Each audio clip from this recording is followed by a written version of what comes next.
सभी देशों में एक होड़ मची है कि चांद पर सबसे पहले पहुंचा जाए और इसी रस्साकसी को देखते हुए अब सवाल उठने लगे हैं कि क्या चांद पर कब्जा करने की तैयारी चल रही है, क्या चांद पर सेना भेजी जा सकती है, क्योंकि हर देश भागम भाग में है। चांद पर पहुंचने के इतने मिशन हो रहे हैं, इससे हासिल क्या हुआ और तमाम देश हजारों करोड़ रुपए लगा रहे हैं, तो आखिर इससे हासिल क्या होने वाला है। आपके जहन में भी ऐसे सवाल चल रहे होंगे और आप ऐसे सवाल सुन भी रहे होंगे।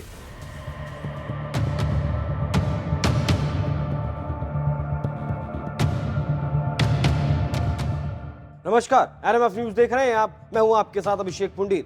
आम आदमी के दिमाग में तमाम सवाल कौंध रहे हैं और जवाब चांद से प्रज्ञान रोवर भेज रहा है, क्योंकि चांद की सतह पर प्रज्ञान अंगद की तरह पैर जमाए खड़ा है। प्रज्ञान लगातार चांद पर चहलकदमी कर रहा है। इसरो ने प्रज्ञान के 2 नए वीडियो भी जारी किए हैं, तो सवाल उठ रहे हैं इनका जवाब ढूंढने के लिए सबसे पहले शुरुआत 20 मार्च 1957 से करते हैं। तो चलिए बताते हैं आपको क्या हुआ था उस तारीख से और आज तक। आइजनहावर अमेरिका के राष्ट्रपति थे, वो भारत आने वाले अमेरिका के पहले राष्ट्रपति भी थे और जिस वक्त चंद्रयान 3 नया अध्याय रच रहा है, उस वक्त जो बाइडेन भारत आ रहे हैं और भारत आने वाले वो अमेरिका के 8वें राष्ट्रपति होंगे। वो G20 की बैठक में हिस्सा लेने के लिए हिंदुस्तान आ रहे हैं, लेकिन आइजनहावर ने 20 मार्च 1957 को एक गोपनीय केबल तैयार किया। इसकी पहली लाइन थी, proposal to establish a lunar outpost. ये वो दौर था जब सोवियत संघ और अमेरिका के बीच स्पेस में आगे निकलने की होड़ शुरू होने वाली थी। जब सोवियत संघ ने 1961 में यूरी गागरिन को अंतरिक्ष में भेजा तो अमेरिका दंग रह गया। फिर 20 जुलाई 1967 को नील आर्मस्ट्रॉन्ग के कदम चांद पर पड़े। हालांकि रूस बहुत दिनों तक इस बात को प्रोपेगेंडा बताता रहा। बात 60 से 70 के दशक के बीच की है, जब शीत युद्ध की गर्मी अंतरिक्ष में दिखने लगी थी। नासा ने मून मिशन को ठंडे बस्ते में डाल दिया था।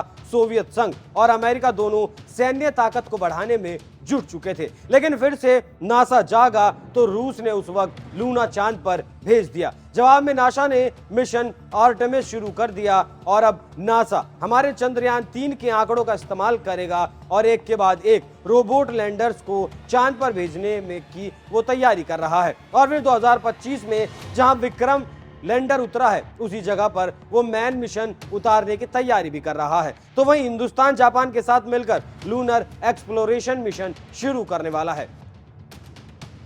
अब इन सारे मिशंस को देखते हुए ये सवाल उठते हैं कि क्या चांद के किसी हिस्से पर कोई देश कब्जा कर सकता है या कब्जा करना चाहता है?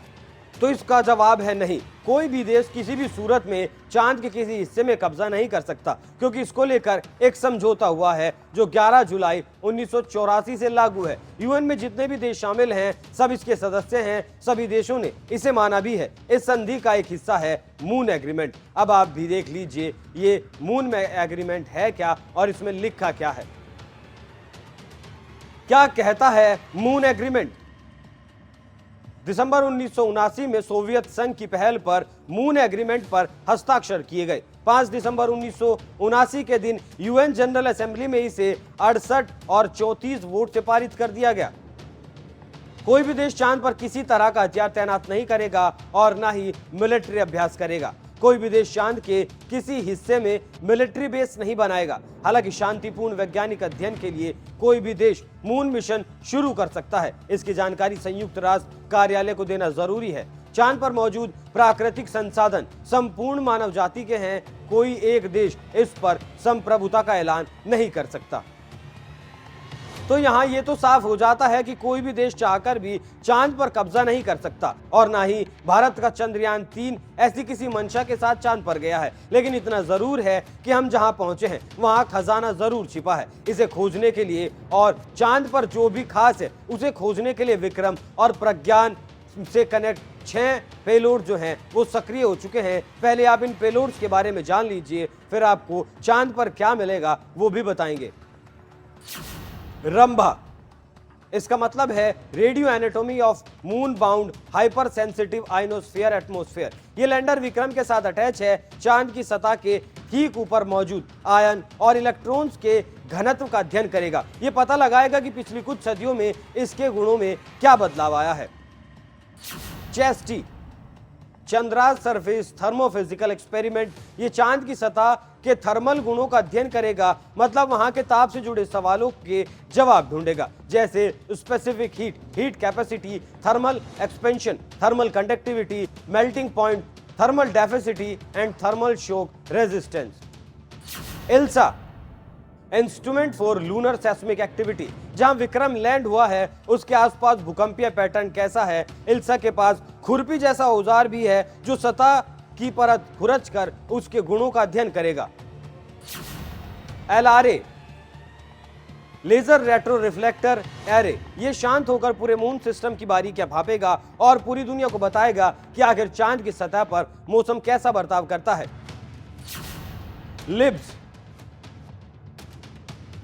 लेजर इंड्यूस्ड ब्रेकडाउन स्पेक्ट्रोस्कोपी, ये रोवर प्रज्ञान के साथ अटैच है और पता लगाएगा कि चंदा मामा के गर्भ में कौन कौन से खनिज पदार्थ दबे हुए हैं। Apex alpha particle X-ray spectrometer, यह भी रोवर के साथ मौजूद है। लैंडिंग साइट के आसपास मौजूद पत्थरों और मिट्टी के भौतिकीय गुण क्या हैं, इसका पता लगाएगा।